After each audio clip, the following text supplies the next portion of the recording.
හරි අපි 10 සහ 11 ශ්‍රේණියේ ජ්‍යාමිතියට දාලා මූලික සංකල්ප ටිකක් තමයි කතා කරන්න යන්නේ. හරි. එතකොට අපි මෙතනදී කතා කරන්න යන්නේ තල රූප සහ ඒවායේ අංග කියන ඒවා. එතකොට අපි පළවෙනිට මං ත්‍රිකෝණයක සටහනක් අරන් තියෙනවා. එතකොට ත්‍රිකෝණේ නම් කරලා තියෙනවා A B C කියලා. එතකොට මේ ත්‍රිකෝණයක අපි දන්නවා අංග මොනවද තියෙන්නේ නම් පාද තියෙනවා. මොනවද? පාද අපි මේ ත්‍රිකෝණයකත් තුල ලියන්න බෑ A B ආය BC AC කියලා. ඒ වගේම කෝණ තියෙනවා. මොනවද කෝණ එහෙනම්? හරි.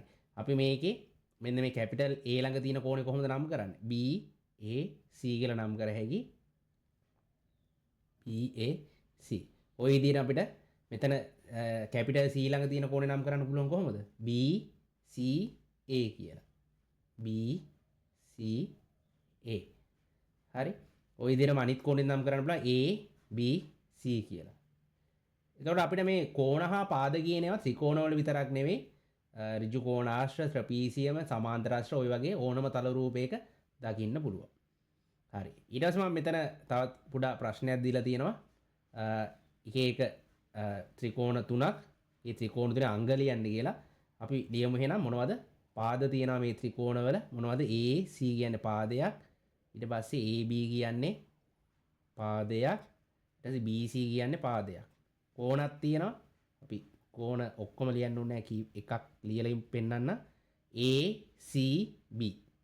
ACB. ඒක කෝණයක අපි මේ විදිහට අනිවාර්යෙන් සලකුණක් දාන්න ඕනේ. කෝණ ලියද්දි තව අපිට පොඩි ටිප් එකක් මම ඔයාලට කියන්නම්. මේ මෙහෙම ලියන්න නැතුව අපිට සිම්පල් C කියලා දාලා ලියන්න පුළුවන් මෙහෙම. ගොඩක් ඉතින් අපිට මේක ගොඩක් අවස්ථාවල පාවිච්චි වෙන්නේ නැහැ. නමුත් සමහර අවස්ථාවල පාවිච්චි වෙන වෙලාවල් තියෙනවා. හරි. ඔය විදිහටම අපිට ඕන මෙතන මේ B ළඟ තියෙන එකේ සිම්පල් B කියලා දාලා ලියන්න පුළුවන් කෝණේ. හරි. මම හිතනවා ඔකට ඉතිරි ත්‍රිකෝණවල ලියා ගන්න පුළුවන් වෙයි කියලා. හරි. එතකොට අපි මේ 10 සහ 11 ශ්‍රේණියේ ජ්‍යාමිතික ගැටලු වලදී අපිට ප්‍රධාන ගැටලුවදී ලියන්න වෙන දෙයක් තමයි ජ්‍යාමිතික අංග සමාන කරලා ලියන්න වෙනවා. ඒ කියන්නේ මොකද්ද? එක ජ්‍යාමිතික හැඩතලයක තියෙන කෝණය තවත් ජ්‍යාමිතික හැඩතලයක තියෙන කෝණයකට සමාන කරන්න ඕනේ. එතකොට ඒ වගේම තමයි පාදත්. හරි. එක රූපයක තියෙන පාදයක් අනිත් රූපයේ තියෙන පාදයකට සමාන කරලා ලියන්න වෙන වෙලාවල් තියෙනවා. අපි බලමු එහෙනම් දැන් මේ රූප සටහනේ ජ්‍යාමිතික අංග ලියලා පෙන්වන්න කියනවා. අපි ලියමු එහෙනම් ඉස්සලා අපි කෝණ සමාන වන අවස්ථා ටික ලියලා පෙන්නමු. කෝණ සමාන වෙන ඒවා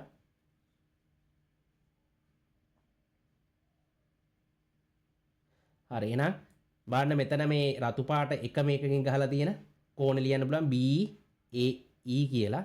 BAE මෙතනක් තියෙනවා එහෙනම් ECD සමානයි ECD. හරි. ගොඩක් අයට ගැටලුවක් ඇති වෙන්න පුළුවන්. බැයිද මේ BAE කියලා ලියන්න තු EAB කියලා ලියන්න. එහෙම ලියන්නත් පුළුවන්. ඒක ගැටලුවක් නැහැ. ඒතර හැබැයි වැදගත් දේ තමයි මේ මැද තියෙන අකුර මාරු වෙන්න බෑ.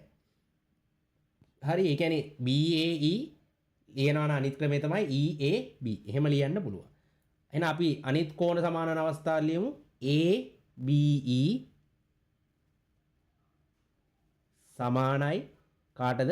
මෙතන EDC. හරි. අපි කෝණ සමාන අවස්ථා ලියුවා. දැන් බලමු පාද සමාන අවස්ථා ලියාගමු. එහෙනම් AB පාදයට CD පාදේ සමානයි. ඒක ලියාගමු. CD පාදය ඊළඟට මෙතන AE පාදයට සමානයි BC පාදය. ඊට පස්සේ මෙතන BE පාදයට සමානයි CE පාදය. හරි. ওই විදිහට තමයි අපි ජ්‍යාමිතික අංග සමාන කරලා ලියන්නේ. මේක අපිට ඉදිරියේදී ජ්‍යාමිතික පාඩම් වලදී වැදගත් වෙනවා. ඒ නිසා තමයි මම මේක සාකච්ඡා කරේ.